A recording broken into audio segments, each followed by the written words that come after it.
Catequesis del Papa Francisco sobre la oración. La certeza de ser escuchados. Queridos hermanos y hermanas, buenos días. Hay una contestación radical a la oración que deriva de una observación que todos hacemos. Nosotros rezamos, pedimos, sin embargo, a veces parece que nuestras oraciones no son escuchadas. Lo que hemos pedido para nosotros o para otros no sucede. Nosotros tenemos esta experiencia muchas veces. Si además el motivo por el que hemos rezado era noble, como puede ser la intercesión por la salud de un enfermo o para que cese una guerra, el incumplimiento nos parece escandaloso.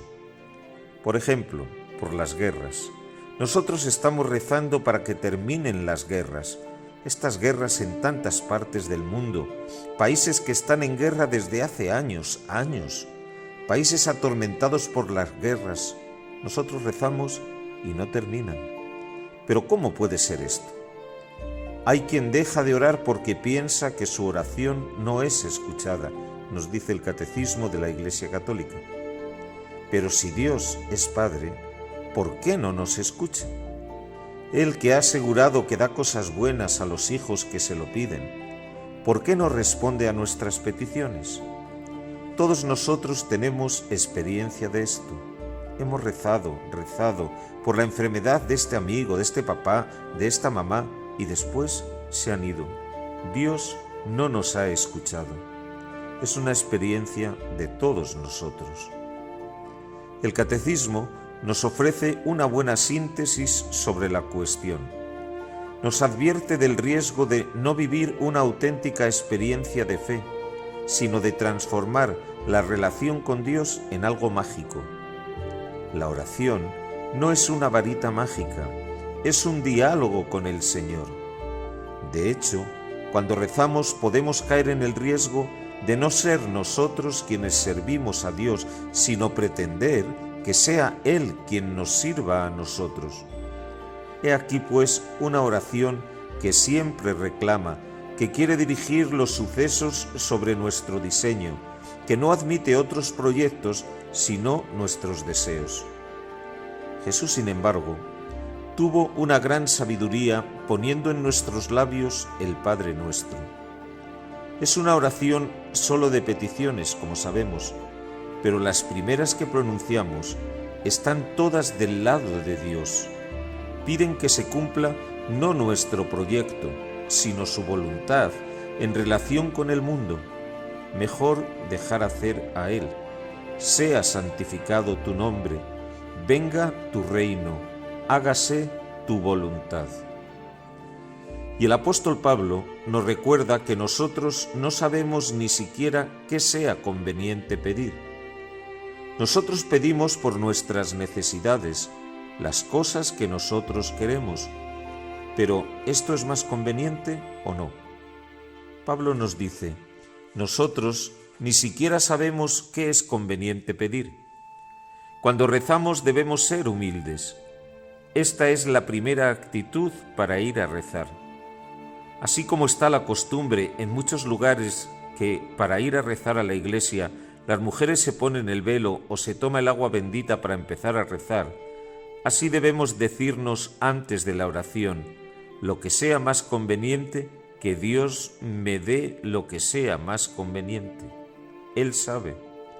Cuando rezamos tenemos que ser humildes para que nuestras palabras sean efectivamente oraciones y no un vaniloquio que Dios rechaza.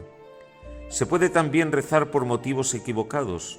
Por ejemplo, derrotar el enemigo en guerra, sin preguntarnos qué piensa Dios de esa guerra.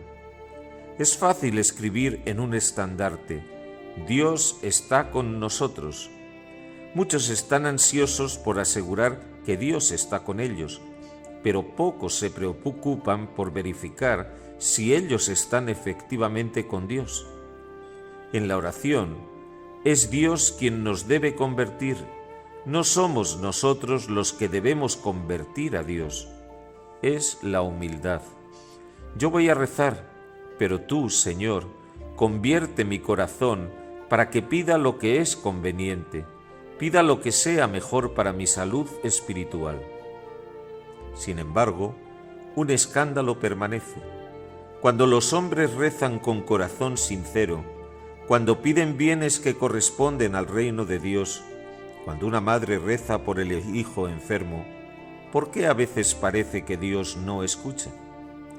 Para responder a esta pregunta, es necesario meditar con calma los evangelios.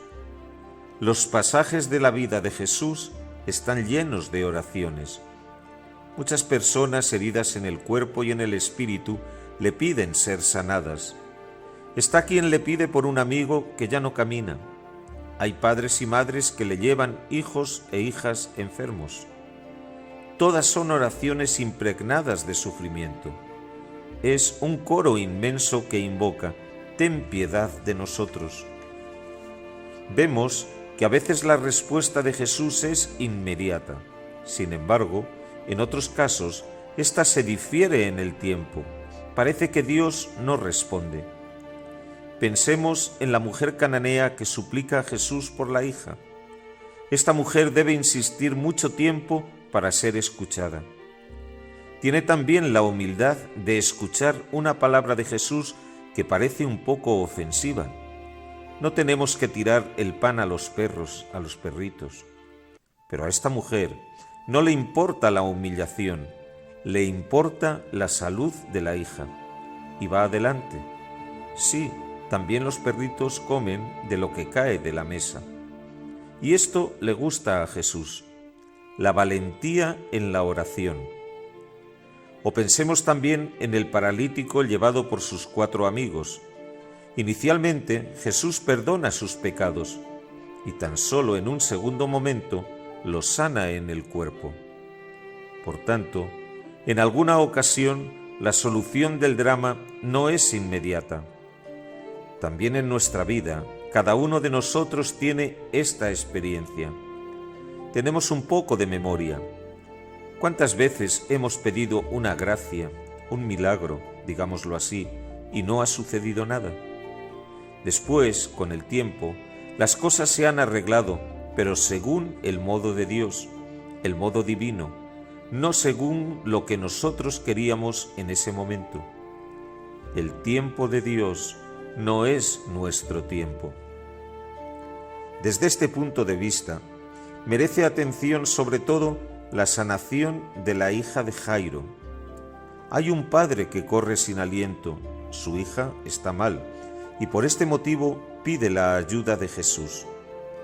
El maestro acepta enseguida, pero mientras van hacia la casa, tiene lugar otra sanación, y después llega la noticia de que la niña está muerta. Parece el final, pero Jesús dice al padre: no temas, solamente ten fe. Sigue teniendo fe, porque la fe sostiene la oración. Y de hecho, Jesús despertará a esa niña del sueño de la muerte. Pero por un cierto tiempo, Jairo ha tenido que caminar a oscuras, con la única llama de la fe: Jesús, dame fe, que mi fe crezca. Pedir esta gracia de tener fe.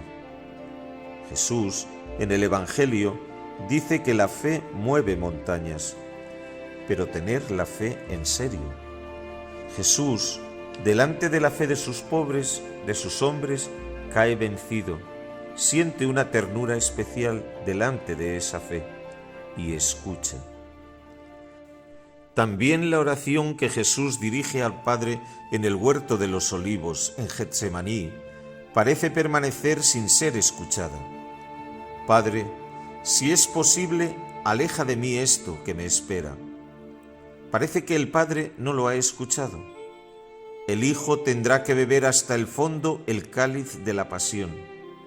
Pero el Sábado Santo no es el capítulo final, porque al tercer día, es decir, el domingo, está la resurrección. El mal es señor del penúltimo día, recordad bien esto. El mal nunca es un señor del último día, no, del penúltimo, el momento donde es más oscura la noche, precisamente antes de la aurora. Allí, en el penúltimo día, está la tentación donde el mal nos hace entender que ha vencido. ¿Has visto? He vencido yo. El mal es señor del penúltimo día. El último día está la resurrección. Pero el mal nunca es señor del último día. Dios es el Señor del último día, porque ese pertenece solo a Dios, y es el día en el que se cumplirán todos los anhelos humanos de salvación. Aprendamos esta paciencia humilde de esperar la gracia del Señor, esperar el último día. Muchas veces el penúltimo día es muy feo, porque los sufrimientos humanos son feos, pero el Señor está, y en el último día Él resuelve todo.